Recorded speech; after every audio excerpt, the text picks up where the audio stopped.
അപ്പോൾ സതീശനും അന്നത്തെ ഇപ്പോഴത്തെ DCC പ്രസിഡന്റ് കൊച്ചി MLA ആയിരിക്കുന്ന മുഹമ്മദ് ഷിയാസും ഹൈബി ഈഡനൊക്കെ മുനമ്പത്തി വന്നു. നിങ്ങളൊന്നുകൊണ്ടും പേടിക്കണ്ട, ഞാനിവിടെ ഉണ്ടെങ്കിൽ പ്രശ്നം തീരും, 10 മിനിറ്റ് കൊണ്ട് തീർക്കാവുന്ന കാര്യമുള്ളൂ മുനമ്പത്ത് എന്നൊക്കെ പറഞ്ഞു. അത് കഴിഞ്ഞ് ഇദ്ദേഹം മുഖ്യമന്ത്രിയായി. 10 മിനിറ്റല്ല 10 മണിക്കൂറല്ല 10 ദിവസമായി. അപ്പോഴത്തേക്ക് സംഗതി കൂടുതൽ വഷളായി. കാരണം എന്ന് വെച്ചാൽ ഈ പിണറായി സർക്കാർ നിയോഗിച്ച വഖഫ് ബോർഡ് പോകുന്ന വഴിക്ക് ഒരു പാരയും കൂടി വെച്ചിട്ട് പോയത്. അതെന്താ വെച്ചാൽ ഈ വഖഫ് എന്നിവർ പറയുന്ന സ്ഥലമുണ്ടല്ലോ, 404 ഏക്കറാണ്. ഈ 404 ഏക്കർ ഉമ്മീദ് പോർട്ടലിൽ ചേർത്ത് രജിസ്റ്റർ.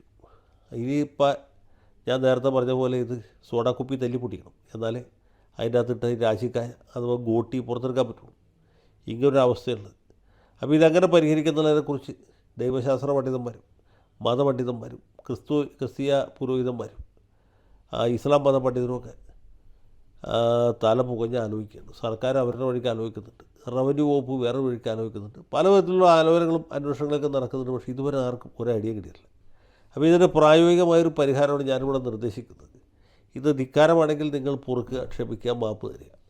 അതല്ല ഇത് പയറ്റി പോകാവുന്ന ഒരു കാര്യമാണെന്ന് തോന്നുന്നുണ്ടെങ്കിൽ അതൊന്ന് പരീക്ഷിക്കാവുന്നതാണ് എൻ്റെ അഭിപ്രായം. കാരണം എന്ന് വെച്ചാൽ ഈ മുനമ്പത്ത് ഇപ്പം നിലവിലുള്ള ഭൂമി എന്ന് പറയുന്നത് 112 ഏക്കറേ ഉള്ളൂ. ബാക്കിയുള്ളതൊക്കെ കടലെടുത്ത് പോയി.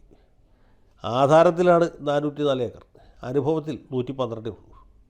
ബാക്കിയൊന്നും അവിടെ ഇല്ല. ബാക്കി പുഴയാണ്, കടലാണ്, കായലാണ്, മറ്റു പലതുമാണ്. സത്യത്തിൽ 112 ഏക്കറേ ഉള്ളൂ. 112 ഏക്കറിലാണ് ഈ 600-ൽ പരം കുടുംബങ്ങൾ താമസിക്കുന്നത്.